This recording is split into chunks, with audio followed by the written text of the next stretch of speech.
The streets of Baruwa was a kind of place that looked serene from the outside but carried a hidden battles inside its walls. Most of the building there carried a cream-colored paint and palm trees swaying at the entrance. Anybody visiting the area would assume that the place is filled of peace and harmony. In the early mornings, people goes to a particular front yard to fetch running water, greeting one another softly. Children dragged their school bag behind them on their way to school. Old men sat under mango trees, reading newspapers and discussing politics or football. From the outside, Baruwa looked like a place where there is peace and harmony, but the people living there knew better because of one man named Mr Kunle, who moved into the area 4 years ago. An importer, exporter, a businessman who likes to show off. His wallet was loud and his mouth was even more louder. He had the connections and was also very arrogant. Because of his money, he was arrogant to his wife and kids. They feared him so much that they always agree with whatever he said. Every evening, he made sure that the entire street knew he had returned home from the market. He smokes and drinks a lot. His car horn would go on for 20 seconds and followed by the heavy boom boom boom of his speakers, playing loud music in his cars. Sometimes, in his house, he would also play music till past midnight. Some tenants began timing their nap or peaceful moments when he is not around.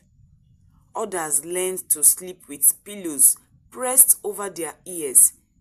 Children struggle to read at night. Even couples argue more often. Noise slowly poisoned the peace of the streets. And when his wife tried to complain, he would easily shut her up with insults of how he took her out from the gutters and cleaned her up, and even talk about her family. And once he is tipsy, he would say, "In this compound, I pay 2 years rent once before anybody else. Do you know I married my wife completely? My children goes to one of the best schools in the area." He always bragged at every chance he got. "So, I can do whatever I like." He let out a weird laugh. Most tenants in the streets avoided him, even in his compound, because arguing or reasoning with Mr Kunle was like trying to teach a goat how to sing melodies of praise. It will only waste your time and annoy the goat eventually. But one man stood out, who didn't avoid him, a quiet tenant at the far end of the building, a man everyone simply called Daniel. Some people assumed he was jobless, while others said he must be struggling in life because he never showed wealth. Children rarely saw him smile, yet he always greeted them gently. He was calm, too calm. He wore simple clothes. He spoke little and keeps to himself. He always left before sunrise and always returns home when everybody in the street and his compound was asleep. He never complained, not about the compound water, not about the landlord's rent increase, not even about the generator noise. But when Mr. Kunle's noise became unbearable, Daniel approached him politely. "Excuse me, Mr. Kunle, please can you reduce the volume of your music? It's late and people are trying to rest in their houses." But Mr. Kunle looked at him from head to toe and burst into laughter. You are warning me.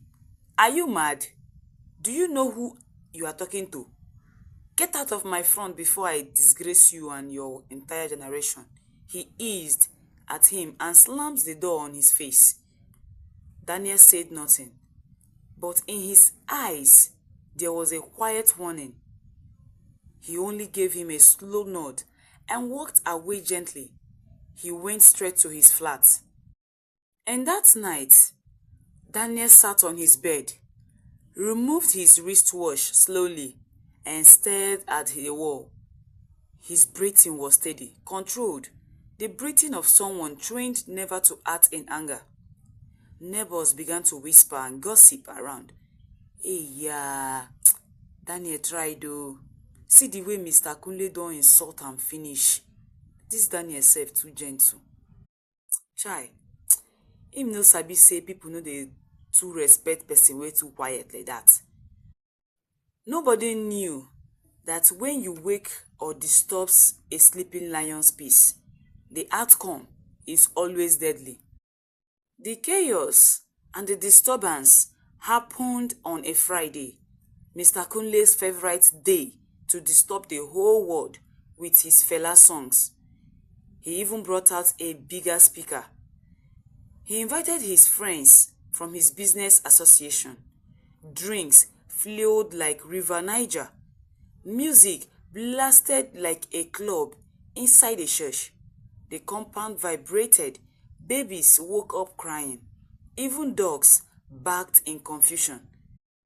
He was celebrating a new business contract, and that means plenty money for him, and his ego was boosted. The music was so loud that glass cups vibrated on the tables. His friends cheered him up again. Ẹ̀gbọ́n mi, you have a lot of money now, eh? Ṣé o tí o fẹ́ oníbàyé ni owó pọ̀pọ̀pọ̀? Do whatever you like. They laughed so loud, banging the tables. Nobody can stop me. This is my compound, he said. Other neighbors locked their windows and doors quietly. They prayed for the morning to come. At 1:45 a.m., a pregnant woman in one of the apartments started crying. She couldn't sleep again. Her husband had already complained earlier, but Mr. Kunle insulted him too. Oga mi, carry am go hospital. If she dey weak, make dem put am drip. No be me give her belle abeg, no disturb me. People were fed up. People were angry. People were tired of his noise. Even his own wife and kids were scared and could not sleep that night. But nobody had the courage to confront Mr. Kunle again. Nobody, except the silent and easygoing Daniel. At exactly 1:52 a.m., the door to his apartment opened. He stepped out, not in his usual black polo and jeans, but in a full military uniform. A silence fell, like heaven pressing a mute button on chaos. A clean boots, camouflage trousers, beret tightened with authority, rank badges shining, tenants peeped through windows. Jesus Christ, oh! So Daniel is a soldier. No wonder he's always calm. Ha! We are saved now. Mr. Kunle don't enter better gbese today. They all gossiped in their various flats. Daniel didn't shout. He didn't rush. He didn't show anger.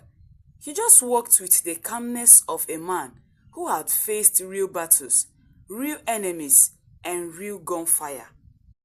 When he got to Mr. Kunle's back door, the door was half open.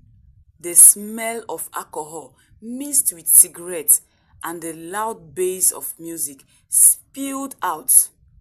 Daniel knocked once, and Mr. Kunle stormed out angrily. Who be that fool wey dey bang my door this time? He dey mad? But the words died in his throat immediately when he saw the uniform Daniel was wearing. His eyes widened. His drunken confidence melted immediately. Ah! Officer, it's you. Ha, sir, good morning, sir. Good evening, sir, good morning. Sorry, sir. He stammered with his words. But Daniel's eyes were cold. Everyone inside, come out now. His voice thundered. The command wasn't that loud, but it carried the weight of 1,000 storms. Mr. Kunle's friends, who moments ago were bragging about connections and money, scrubbed out like rats fleeting fire. Daniel didn't even shake in his tone of voice. Oya, turn off the music, he ordered him, and Mr. Kunle obeyed instantly without hesitation. Clean all the chairs, another command from Daniel. And they cleaned all the chairs immediately. Pack every bottle, wash the floor, clean the rails, sweep the compound. And they obeyed every instruction, sweating like prisoners on punishment. Even the neighbors watched in shocked silence. And at 2:45 a.m., Mr. Kunle was all for scrubbing the corridors, tiles he had stained with beer. At 3:12 a.m., one of his friends whispered, Kunle, this man na soldier o. You no see the badge before you start to dey worry people for this your area. Now what for you? Come on drink while I can't drink. You don't make me become houseboy. Mr. Kunle replied him in a trembling voice. Just shut up. No be drink you can't drink. Clean up, move they go. You won't make we enter another trouble. They argued. And at 3:45 a.m., Barowa Street looked so organized, like a brand new building in it. Enough, Daniel finally said to them. Mr. Kunle stood up, breathing like he had escaped a lion. Then Daniel walked up close, his voice slow and steady. Mr. Kunle, I want to warn you. Let this be the last time you disturb and disrespect anybody in this neighborhood again. Money is not power. Respect is power. And just like that, he walked back to his room. Calmly, Mr. Kunle remained frozen at the spot. For the first time in years, Mr. Kunle realized money could not protect him from consequences. And the next morning, Barowa people woke up earlier than usual. Neighbors, tenants gathered outside, gossiping. When Mr. Kunle stepped out, he greeted everyone like a man baptized by the Holy Ghost fire. Good morning, everybody. My people, how na dey? God bless you all. Sorry for all the noise before. It's not my intention, no. No verse. It will never happen again. Please, Mabino, I'm sorry. It will never happen again. If I disturb again, I beg, may una call me o. May una sharply call me to order, I beg. The neighbors looked at each other in shock. Na Mr. Kunle be this. Wetin dey do am? One lady points out.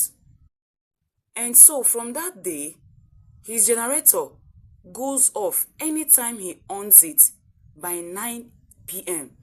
His music never crossed his living room. He stopped shouting at his wife and mocking her as well. He even helped the pregnant woman carry her goods from the market. And every time he saw Mr. Daniel, he greeted him with both hands like a humble schoolboy. Good morning, sir. How was your night, sir? Hope you are good, sir. God bless you, sir. Daniel would simply nod. Barowa finally found peace. Because sometimes the most dangerous man in the room is not the one making noise. It is the quiet one who has seen enough battles to know when to roll. This story teaches us that noise is not power, Money is not authority, and arrogance is not strength. Mr. Kunle believed that because he had money, connections, and could pay rent in advance, he was above every other person. He mistook fear for respect and silence for weakness. In doing so, he turned his wealth into a weapon and his home into a place of suffering for everyone around him, including his own family. But true power does not shout. True power does not intimidate. And true power does not disturb others in order to feel important. Daniel showed us another kind of strength, the strength of discipline, self-control, and quiet confidence. He did not respond to insults with insults. He did not answer noise with noise. He remained calm, not because he was weak, but because he was trained, grounded, and aware of who he was. This story still reminds us that the quietest person are often the most dangerous to provoke, not because they enjoy violence, but because they understand consequences. They have seen real battles, real loss, and real pain, so they do not waste energy on empty arguments. It also teaches us that respect is not demanded, it is earned. Money can buy comfort, but it cannot buy dignity.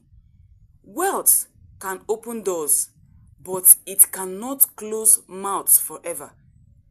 When respect is absent, even the richest man can become the smallest person in the room. Finally, Barowa Street teaches us a timeless lesson. Do not mistake patience for fear, humility for weakness, or silence for ignorance.